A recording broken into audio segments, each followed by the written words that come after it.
Today, we will be discussing some of the initiatives announced recently in our budget, in our 2020 budget. So I did try to outline some of the new exciting news for parents and students. So maybe I will pass it on to you now to make a brief opening statement, and then we will dive right into questions because we have a lot of media with us today. So we want to make sure that everyone gets some time for a question. Awesome.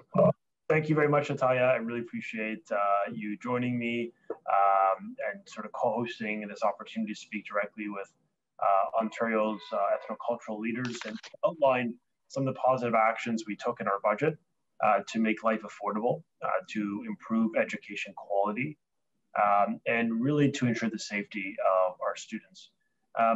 It was noted that the support for learners, an initiative that we've unveiled in the budget to provide money directly in the pockets of working parents. And I think it has to be made known. When we did this, if you recall, during the strikes, when we did this during the, when we closed schools in March, we provided money directly to parents. It makes a difference. And I appreciate that not all the political parties certainly do not like us doing this. They don't support that concept. We feel very strongly that money right now should be in the pockets of working people, of hardworking middle class parents who play by the rules, pay their taxes, law-abiding, and yet they're still finding it difficult to make ends meet. And so we've made a decision as a government to make affordability the centerpiece of everything we do. And in Ontario's action plan, we unveiled an investment over $300 million directly in parents' pockets. That includes, as Natalia had noted, $200 per child up to age 12 and $250 for a child up to age 21 with special education needs. She had mentioned the digital curriculum when I joined, and I just will say what that means in short is for the first time in this province and in this country, we are fully digitizing the curriculum that gives access to parents a parent guide so that they're able to understand exactly what their children are learning.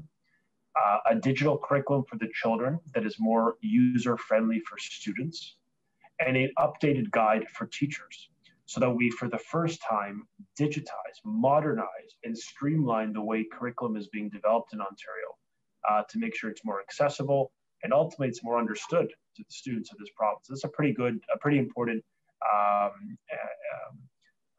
digital transformation that we're trying to drive in this ministry, and we're proud of that. And finally, I would just note, one of the things we've been working on is making sure that we have the right staff in place in our schools.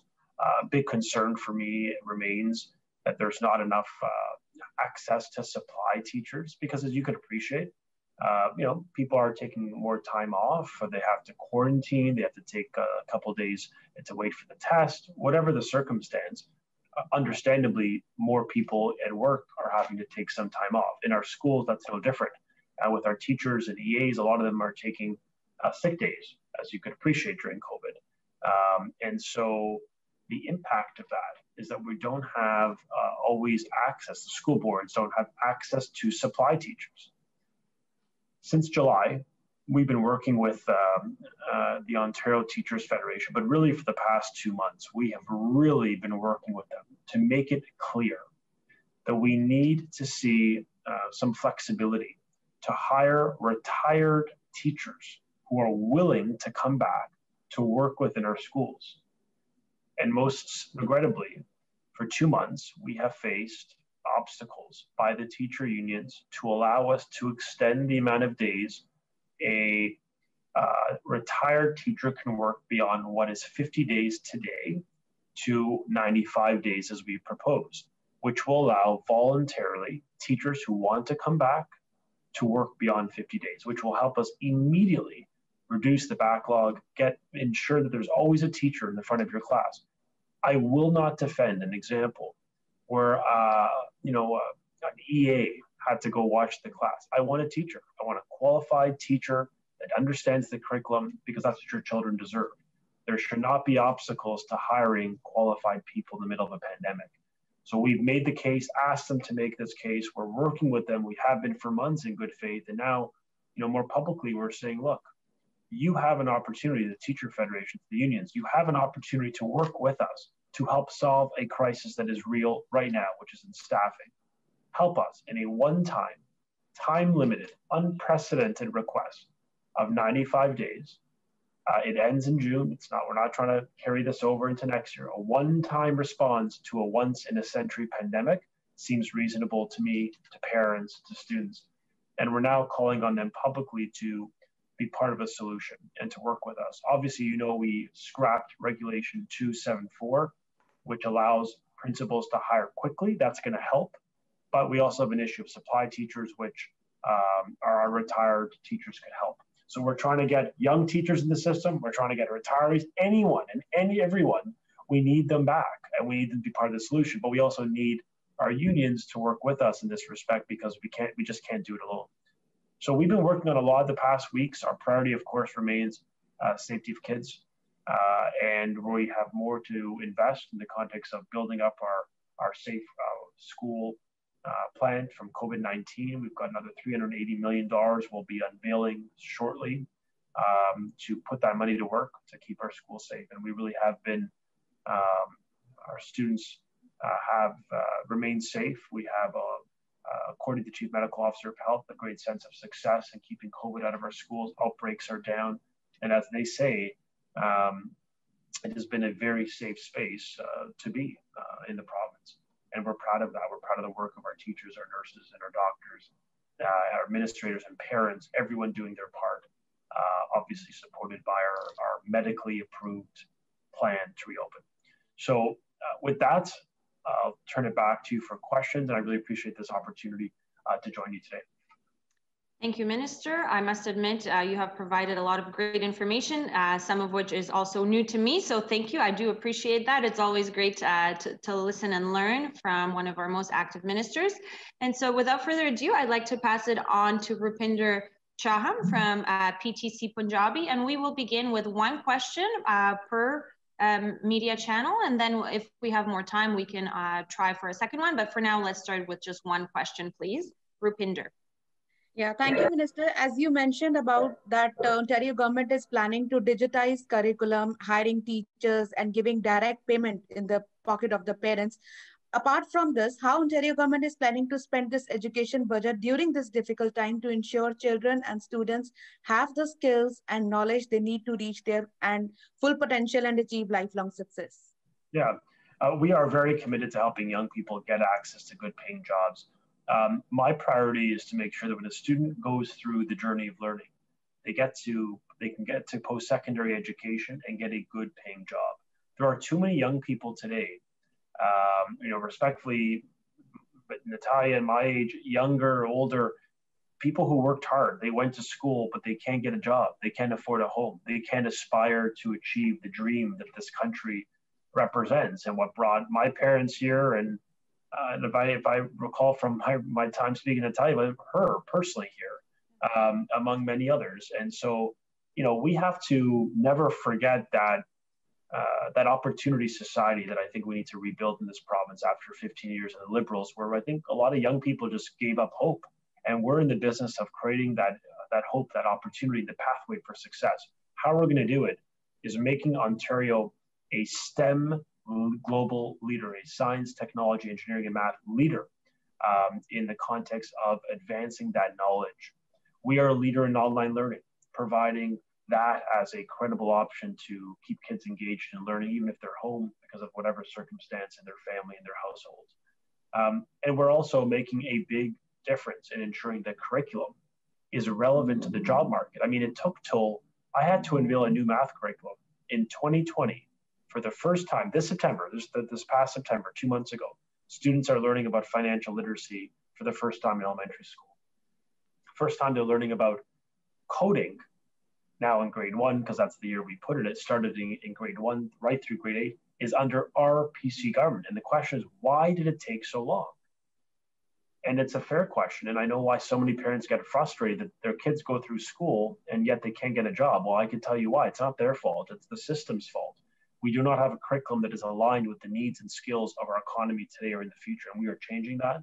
The Premier is fully committed to that. And I'm doing this pretty much right across the board. We're starting with math because that's a priority, but science is also a big area of focus and other social studies. So I appreciate the question. And I guess what I can commit to you, Rupinder, is just a continued action to modernize the curriculum and give students skills, real life skills, job skills they could apply, not just theoretics, but real life skills that could help them understand how to budget, understand the concept of debt, the concept of credit. And these are the types of knowledge that I wish I had, respectfully, in my own education journey. So this is going to help young people. And I know that job creators really, really value this addition. Yes, and if I may add, Minister, I also know from Minister McNaughton that we are actually introducing skilled trades to our students earlier on in the curriculum, because as many of you may know, we have thousands of unfilled skilled trade jobs right now in Ontario. So it's really good to expose students at a younger age to the skilled trade, so they can potentially grow into this industry and have a really rewarding and well-paying job. So now we will move on to Teresa Santos from Correio de Manhã. One question, please. Good afternoon, Minister, and everyone who's joining us in this Zoom meeting. My name is Teresa Santos, and I come from Correio da Manhã, Canada. And this is, as you may know, it's an ethnic newspaper and TV channel.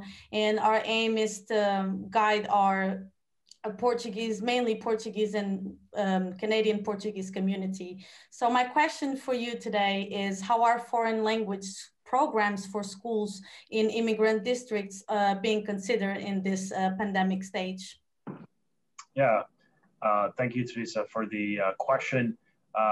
It is not ironic that I'm on doing this with Natalia, because last night she literally sent me a message encouraging me to continue to ensure international language education continues in this province, even during the pandemic. And we're working with school boards to ensure that can be delivered. We know that for many parents, there's the mother languages, which is just to help ensure that on weekends or after school-based learning can continue. That's been critical for Portuguese, for Italian, Spanish, Polish, Ukrainian, a variety of languages that are being taught.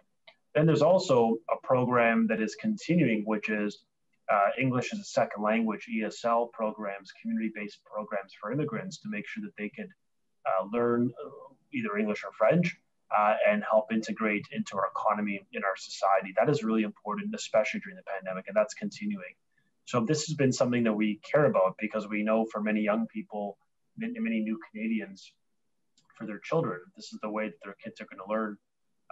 And they need to have that bridge knowledge. So we do not want to create any gaps, and we're just trying to work with our school boards to come up with an innovative solution, so that even if it has to be done online, just something that ensures the continuity, the consistent learning for these children. I think it's helpful, and we've heard from many parents who said to us, "Look, we appreciate there's a challenge. We get it. They get it. There's a pandemic." But they're just looking for some outside the box thinking, which is what for Natalia, myself, and others, we're trying to figure out how to do that. But we are fully committed to supporting international languages. We did support them in the last budget, and we'll continue to be there for them. Thank you. Now moving on to our friend Nitin Chopra from the Prime Asia TV. Welcome. Thank you. Good afternoon, Minister. And thank you very much for interacting with the media time to time and this time. And thanks to MPP Natalia for moderating all this. First of all, I will wish everyone a happy Diwali, because end of this week is a festival, which is a Diwali festival. Wish everyone a happy Diwali in advance.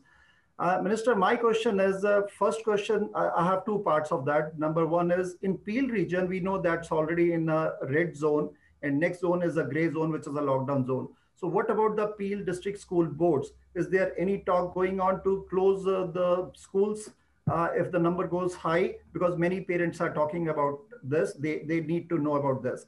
Part two is, why? Because education department is the backbone of any country. This questions come to our mind many of our times, like why there is no education ministry in a federal level. If you can give some clarification on that. Thank you. Well, yeah, I mean, on the second, first off, happy Diwali. I appreciate you raising that.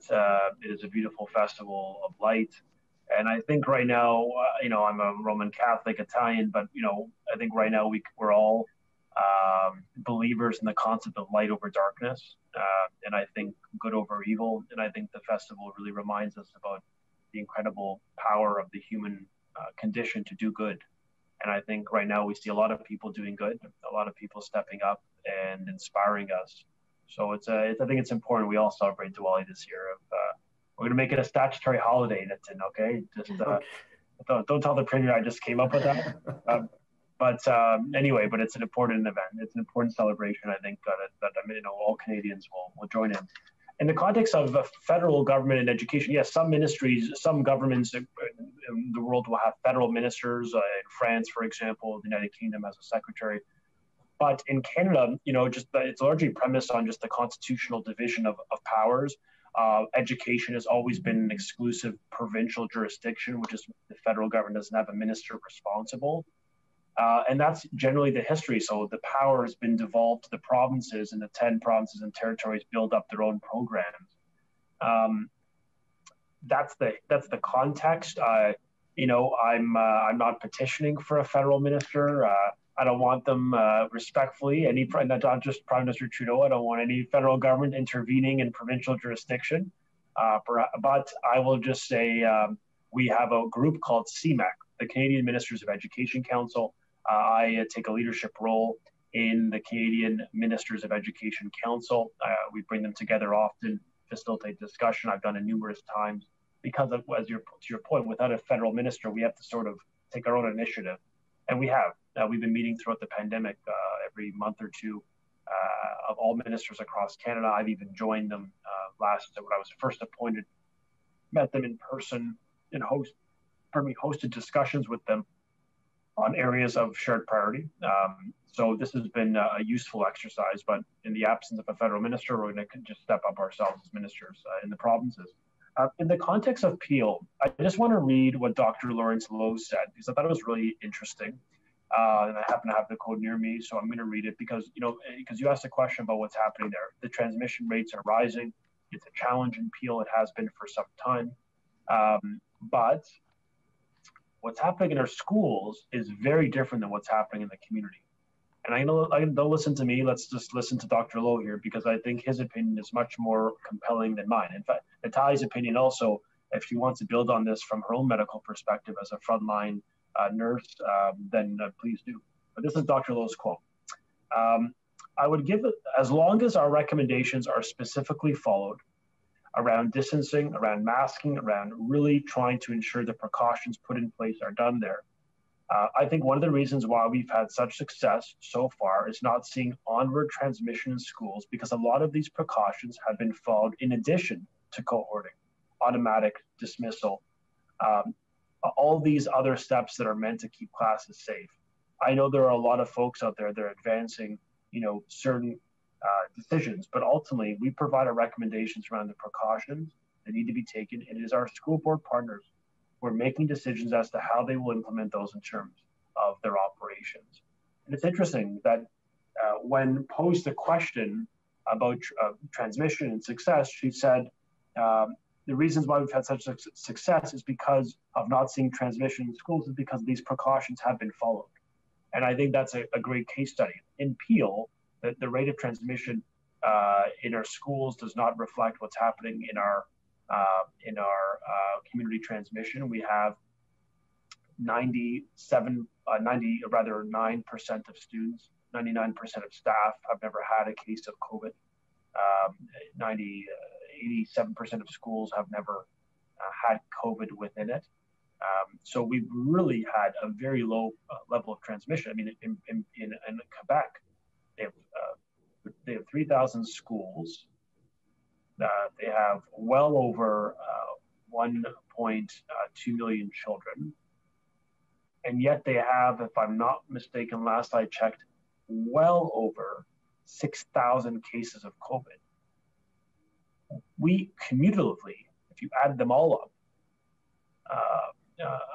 if you add up all student COVID cases, it's roughly around, if I'm not mistaken, 1,800. And yet we have 2 million kids. We have almost 5,200. We have almost 5,000 schools. We have a larger amount of more schools way more students, more staff, and yet disproportionately less COVID and fewer outbreaks. What that means simply is that the systems we put in place, the funding and the protocol is working to keep it out of schools. And that's what the Chief Medical Officer of Health has said. Now in Peel, we also announced additional money for Peel, Toronto, York, and Ottawa because the rate of transmission was going up. So not a month ago, we didn't wait till now, a month ago or before, we added new monies to allow Peel to hire more teachers, and they have increased distancing, and just more layers of prevention to help given what's happening around them. But Natalia, pardon me. Thank you. Thank you. Next we have Khalid Salama with My Second Home. Minister, I want to touch on a commercial I always listen to on the radio. It says, "Stop Doug Ford. They're trying to change the culture of hiring who you know." Isn't that condemning a little bit in trying to still cement the culture of hiring certain people? And is it a right way of letting these kinds of commercials?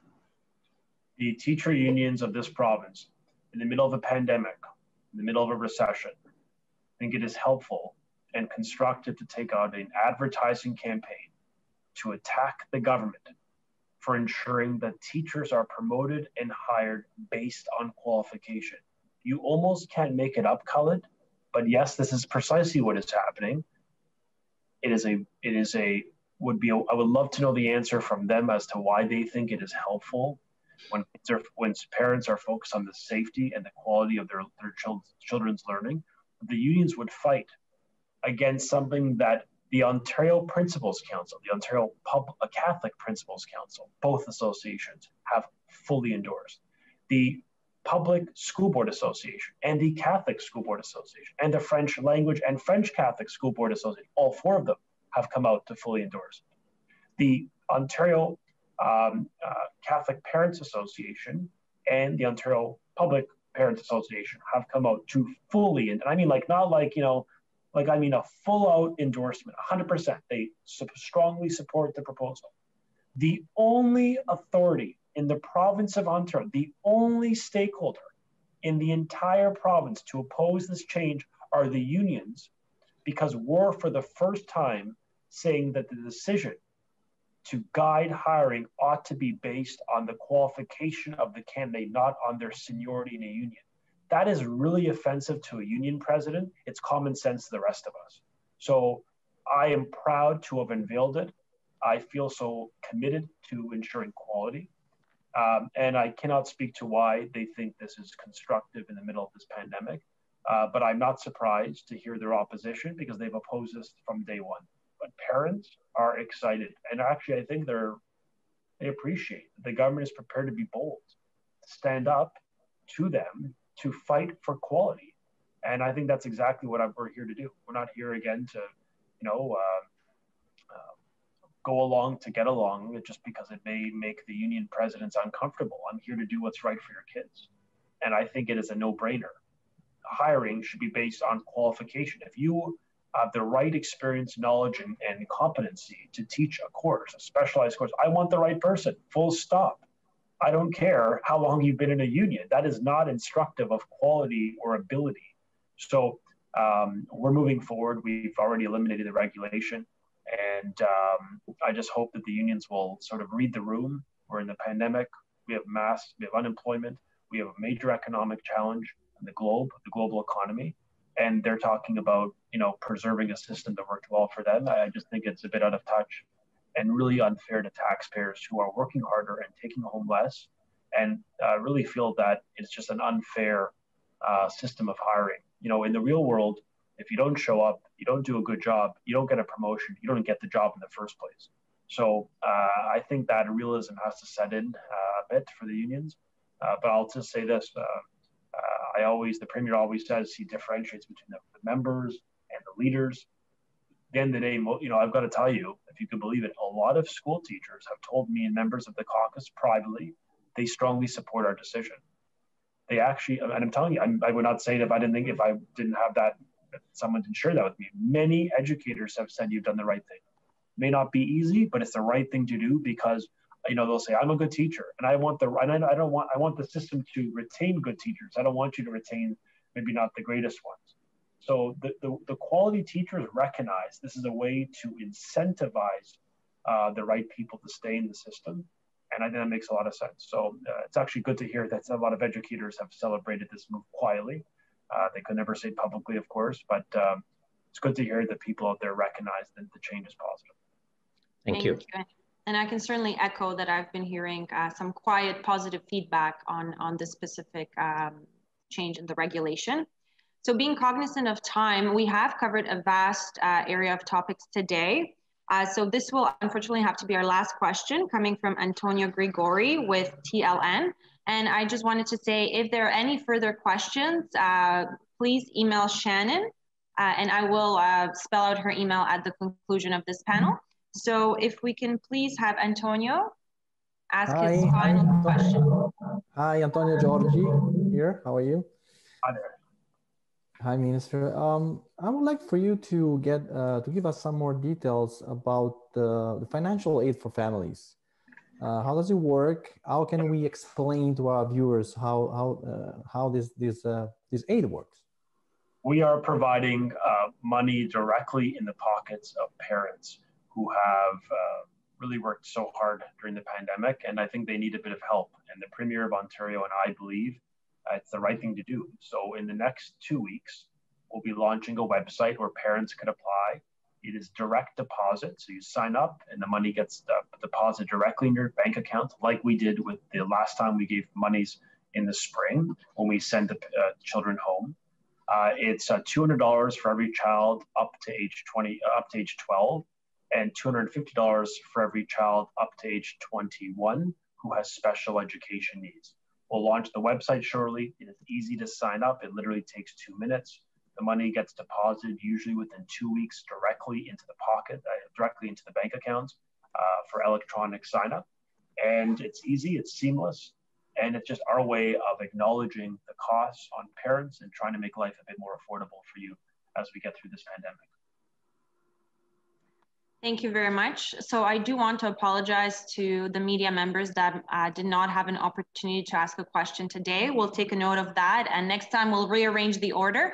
But I think we covered a vast majority of questions, lots of different topics. We talked about the new budget. We talked about the provincial framework and how we're working within it to keep our schools open.